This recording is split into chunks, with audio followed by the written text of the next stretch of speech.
difference in amateur boxing today and let's say 20 years ago when you had your that camp you had, Oh, yeah. that legendary camp you had? What's the difference?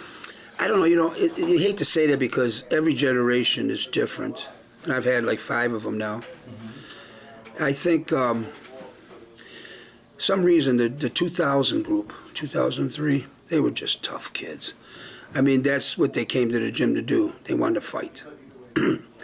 I see it nowadays, more of the girls want to fight than the boys at times, and they don't dedicate themselves as much as they used to. It takes time. And when they do, they're amazing, but it's hard to keep their interest anymore. It's almost like they want everything fast. I teach fast, but it takes time. You know that to be a good fighter. But they want everything right away, and I'm not putting them down, but that's the way it is now. TikTok, everything's bam, bam, bam, scroll, scroll, scroll. I'm starting to understand that now. And a lot of them go online and they see boxing instructions from guys that really don't know what they're doing, because the top guys don't do it for free. You have to pay them. And they come in here and then they think they know everything, and it's sometimes hard to straighten them out. But after they get in the ring, they straighten out. But I'm just saying. But I'm not putting them down. Don't get me wrong, because I got some young fine kids here. But like you said, I don't know why. That 2000 era in the beginning, they were just tough kids. Now, what qualities do you look for in a fighter? What I look for? I like character. I like a kid that's intelligent. I mean, can speak, put across his point of view. He doesn't have to be the perfect speaker, but because I get a lot of kids, coming off the streets and stuff, but they can talk. Most of them are good at talking, and that's why they rap. But because they can, they're fast talkers.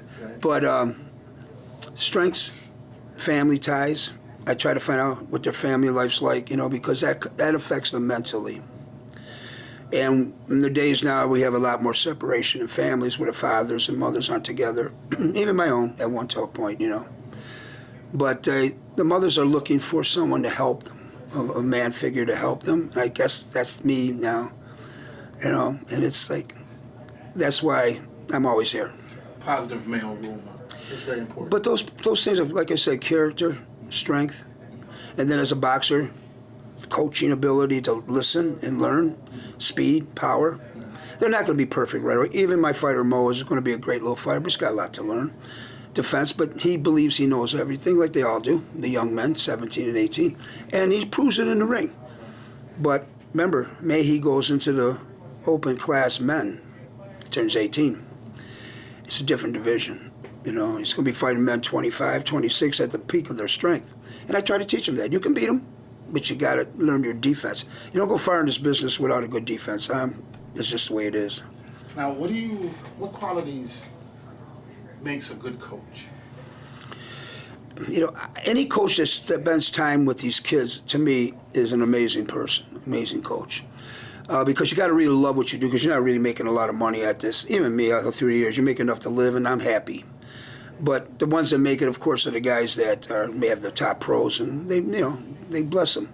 But at my level, I work with the kids, people coming off the street, people with mental problems that need help, anger issues.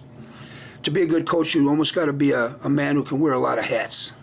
Psychologist, sex therapist, because the kids ask questions. 14, you try to keep them out of that so they don't get involved and distracted. You know what I'm saying? And now that girls are in the gym, especially now, and my girls are tough. But you're always trying to school them.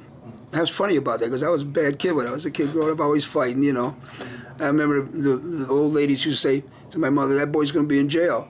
And then when I started fighting and coaching, now I told my mother, "Well, he's such a good boy."